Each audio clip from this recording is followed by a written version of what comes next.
ભરૂચ જિલ્લાના ઔદ્યોગિક વિસ્તારોમાં કામ કરતા કામદારોની સલામતી માટે ઉદ્યોગ સંચાલકો દ્વારા જોઈએ તેવા પગલાં નહીં લેવાતા હોવાની વ્યાપક લૂકબૂમ ઉઠવા પામી છે. જિલ્લાની વિવિધ ઔદ્યોગિક કંપનીઓમાં ભૂતકાળમાં સર્જાયેલી સંખ્યાબંધ દુર્ઘટનાઓ પૈકી ઘણી દુર્ઘટનાઓ જીવલેણ પણ બની હતી.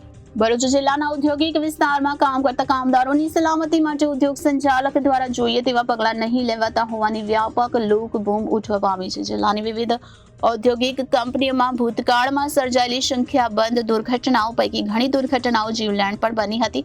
ઘણી ઔદ્યોગિક કંપનીઓમાં ઊંચા શેડ પર કામ કરતા કામદારોમાં મોટાભાગના કામદારો જરૂરી સેફટી સાધનોનો ઉપયોગ કર્યા વિના કામ કરતા હોય છે.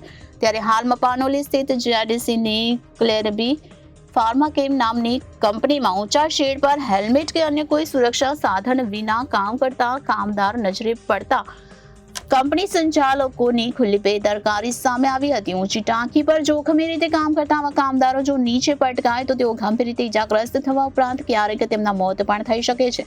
ભૂતકાળમાં જિલ્લાની ઝઘડિયા, અંકલેશ્વર, દહેજ જેવા જીઆઈડીસી વિસ્તારોમાં આવી દુર્ઘટનાઓ બની હતી. ત્યારે જીવલેણ બનેલી દુર્ઘટનાઓ બાદ પણ કંપની સંચાલકોને સદબુદ્ધિ આવતી નથી એ બાબત આશ્ચર્યજનક ગણાય.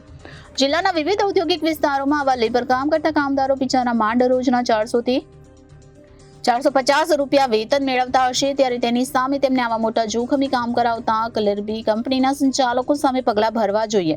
જો કે આવા બનાવ સામે આવે ત્યારે કેટલાક જાગૃત નાગરિકો દ્વારા ફેક્ટરી ઇન્સ્પેક્ટરને ફરિયાદ કરવામાં આવતી હોય છે, પરંતુ ત્યારબાદ નામ માત્રની તપાસ થઈને ફરી પાછું બધું જૈસે થેની સ્થિતિમાં આવી જતું હોય છે. ત્યારે ફરિયાદ કોને કરવી એ બાબતે પણ સવાલ ઉભા થાય છે.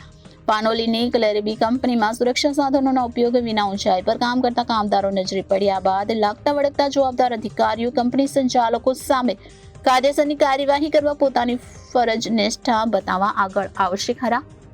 Reporter Viral Gohil, Janadesh news, Bharuch.